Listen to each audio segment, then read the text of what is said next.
Sebenarnya kalau tentang jualan ini, kalau kita paham caranya, paham strateginya, itu insya Allah pasti kita bisa mendapatkan pembeli gitu, tanpa bersaing gitu. Halo semuanya, assalamualaikum, kembali lagi di channel YouTube saya Mila Khanza.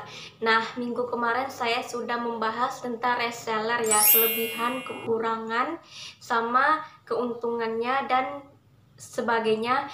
Nah, dalam video ini saya akan membahas tentang dropship ya. Apa itu dropship, apa itu kelebihan, apa itu kekurangannya, bagaimana mencari keuntungannya dan segala macam. Di sini saya akan bahas. Nah, untuk itu jangan lupa di subscribe, di like, komen, dan share ya. Dan jangan lupa nyalakan lonceng notifikasinya agar teman-teman semua di sini setiap minggunya tahu nih waktu video aku diupload.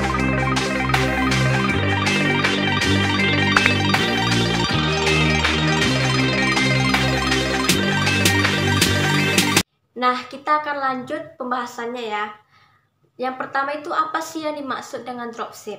Nah, dropship ini ialah tanpa modal, tanpa stok. Jadi, teman-teman di sini hanya mencari supplier. Saran saya sih cari supplier itu memang benar-benar tokonya sudah besar, terlengkap. Pastinya terlengkap, stoknya ada banyak gitu kan. Terus nanti kalian bisa tanya-tanya nih, bisa nggak join, ingin jadi dropship gitu. Nanti kalau misalnya bisa, masuk ke grupnya. Nanti kalau udah masuk ke grupnya, pasti nanti supplier itu mengirimkan video atau foto produk yang bisa kalian pasarkan di manapun, di marketplace dimanapun bisa kalian pasarkan ya. Jadi dengan foto produk katalog itu memang benar-benar resmi orang yang memang udah join jadi dropship di sana. Jadi kalian hanya tinggal memasarkan aja, ambil foto produk atau video yang telah disediakan oleh supplier. Jadi kalian tinggal memasarkannya saja, tinggal upload di media sosial teman-teman, memasarkannya, terus jadi dengan harga yang ditentukan teman-teman gitu. Kadang kebanyakan sih kalau dropship ini nih, misalnya kita jadi dropship nih supplier, jadi kan harganya pasti ada tercantum ya di dekat grup. Jadi kita bisa menaikkan harga dengan keuntungan kita sendiri gitu. Ya, misalnya nih harga bajunya tertulis di grup itu, satu piecesnya misalnya harga baju itu terjual 65.000. Nah, kalian bisa menjualnya itu dengan harga 75.000 atau 80.000, bisa kalian naikkan untuk keuntungan sendiri gitu. Jadi kadang ya kalau dropship ini pasti ada kelebihan, ada kekurangannya. Nah, untuk itu sebelum saya memasuki kelebihan sama kekurangannya, jadi yang tadi poin yang udah saya sebutkan, bagaimana sih kita cari keuntungan dari dropship ini? Ya udah, kalian bisa menaikkan harganya, tapi kalau bisa naikkan harga itu memang sama-sama harga pasar gitu ya, harga yang bersaing gitu. Kita bisa pandai-pandai lah untuk kasih harga yang berapa untuk baju ini yang worth it gitu ya. Tapi ada sih beberapa dropship yang dari beberapa supplier yang menentukan harga itu harus segini gitu. Kalian harus misalnya harga bajunya 65, teman-teman harus jual harga 65.000 dengan tulisan supplier itu pasti kasih persenan untuk kalian, keuntungan untuk kalian gitu. Tapi kalau memang di dropshipnya tidak ada kasih persenan atau ya kayak kasih fee lah gitu kan, jadi kalian bisa menaikkan harganya gitu. Jadi pandai-pandai teman-teman gitu ya. Nah, untuk itu ya itulah, kayak misalnya nih, kalau kita kayak menaikkan harga gitu ya, dari harga supplier gitu kan, misalnya harga supplier 65 kita jual 75 atau 80.000 kan. Kadang kalau dari dropship ini mereka kasih harga tetap satuan sih, kayak apa ya, kayak beli sendiri, kayak kita pakai sendiri gitu adik, memang benar-benar kasih harga satuan gitu. Beda sama reseller. Kalau reseller itu kan mereka pasti kasih harga yang memang benar-benar grosir ya, harga yang murah tapi ya memang beli banyak ya gitu. Beda hal sama dropship. Kalau dropship ini kadang-kadang supplier itu memasarkan harga mencantumkan harga itu dengan harga satuan, sama kita dengan beli sendiri, beli satuan gitu, beli satu pieces gitu, beli untuk diri sendiri bukan untuk jualan gitu. Jadi kan kita agak susah untuk mau dengan cantum harga yang bersaing gitu. Misalnya dengan di toko lain itu harganya cuma dijual 70.000 misalnya kan, kita jual 75.000 atau 80.000. Jadi kan agak susah, karena kan kalau dari jadi dropship ini harganya kebanyakan itu memang harga yang memang udah dipasarkan, harga yang memang benar-benar harga gitu yang orang beli gitu, beli sendiri bukan untuk dijual kembali gitu kan. Sedangkan kita pingin jual itu harus dapat untung dong gitu. Jadi bagaimana caranya supaya kalian bisa tetap dengan harga yang mahal, sedikit mahal dibanding kompetitor lainnya, itu bisa laku, bisa banyak loh orang beli gitu. Nah, sebelum itu saya sudah sempat membahas ya tentang mempromosi produk yang menarik, yang bisa pelanggan itu, pembeli itu mau beli ke teman-teman gitu.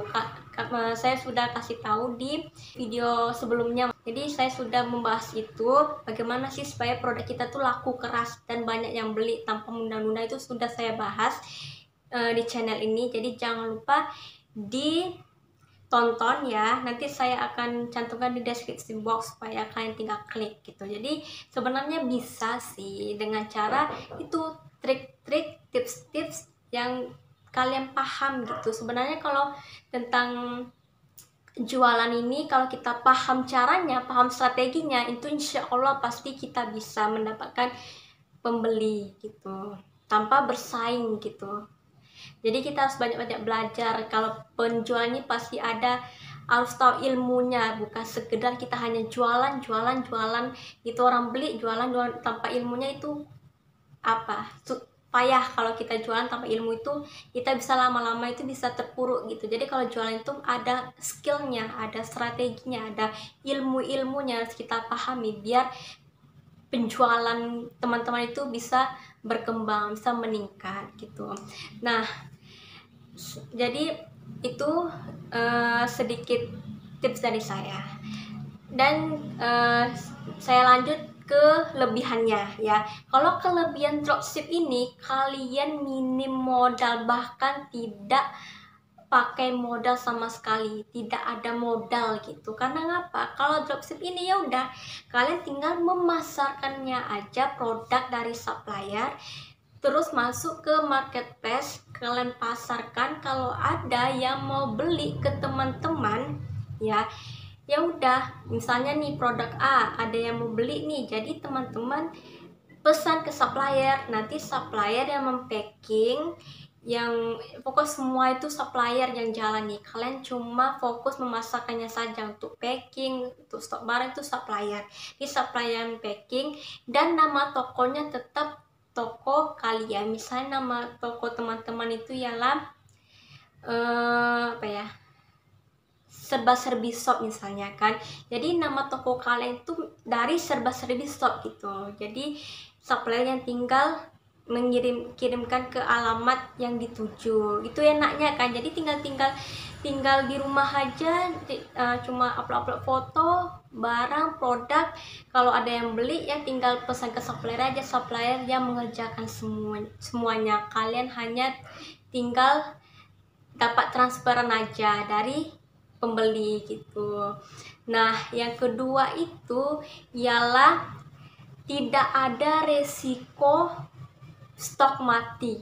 Jadi kalau dropship ini ya udah, kita nggak stok barang, jadi kita nggak usah pusing, nggak usah ragu gitu kan, nggak perlu mikir rugi atau apa, karena stoknya nggak ada ke kita dropship gitu. Jadi tidak ada resiko stok mati gitu seperti reseller kan. Kalau reseller kan memang pesan barang dulu, kita stok barang ya.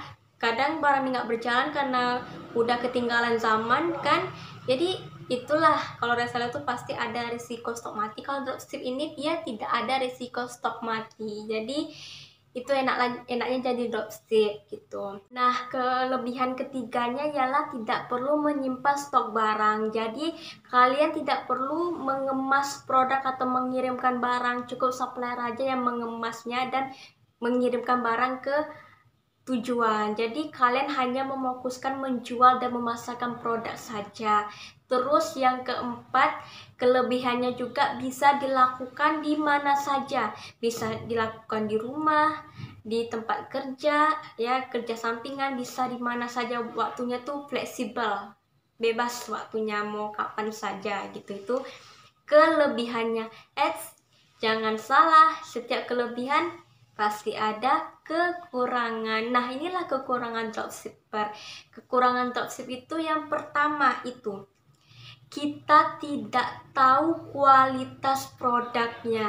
Jadi kita tidak melihat produknya langsung, itu kita tidak bisa melihat, tidak bisa memegangnya gitu kan.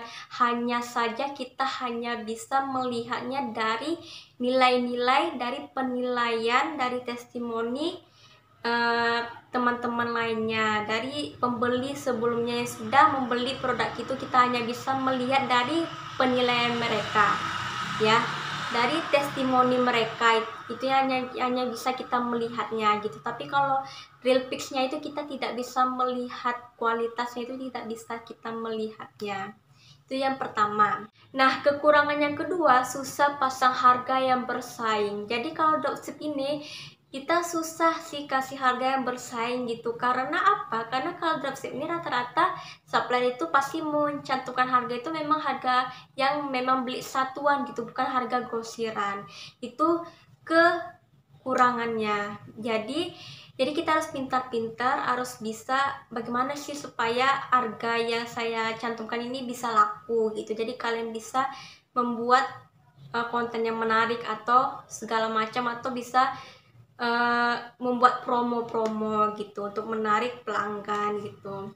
Nah, juga kekurangannya ialah kita tidak tahu pasti stok produknya. Misalnya ya, kalian sudah posting nih produk A, B, C, D gitu kan. Jadi ada salah satu customer yang ingin pesan produk C. Dan oke, kita udah deal dan kita harus kasih tahu ke supplier, pesan ini deh produk C gitu, ukuran sekian gitu misalnya kan. Ternyata stoknya habis. Jadi pelanggan pasti kecewa dong, otomatis pesanannya di cancel. Itu sedih banget ya. Jadi stoknya itu kita tidak bisa mengkontrol gitu, kita tidak tahu stoknya di sana berapa gitu. Walaupun misalnya salah satunya itu kalau misalnya dia ada aplikasi Shopee, jadi kita lihat nih stok di Shopee ini, misalnya produk A misalnya sisa 5, atau produk C sisa 50 pieces misalnya. Jadi paling banyak dong yang kita pasarkan. Tapi terkadang dimanapun ya, ada beberapa toko yang misalnya di Shopee itu masih ada stoknya, tetapi memang udah habis gitu. Di Shopee ada stoknya, di sana tuh udah habis karena terjual terus di offline gitu. Jadi kita tidak tahu pasti produknya gitu. Nah, itu sih kekurangannya kalau tadi dropship. Itulah sedikit pembahasan tentang dropshipper. Nah, jadi di teman-teman di sini yang bertanya, Kak, bagaimana sih tips cara jadi dropship yang sukses gitu. Kak, apa sih kesalahan-kesalahan yang ada pada dropship yang pemula gitu. Nah, insya Allah saya akan membahas di minggu depan ya, di minggu-minggu berikutnya. Untuk itu jangan lupa di subscribe, di like, komen, dan share ya, dan bantu channel ini supaya saya semangat untuk membuat konten tentang seputar bisnis lainnya. Untuk itu saya pamit undur diri, mohon maaf kalau ada kesalahan kata. Assalamualaikum warahmatullahi wabarakatuh. Bye.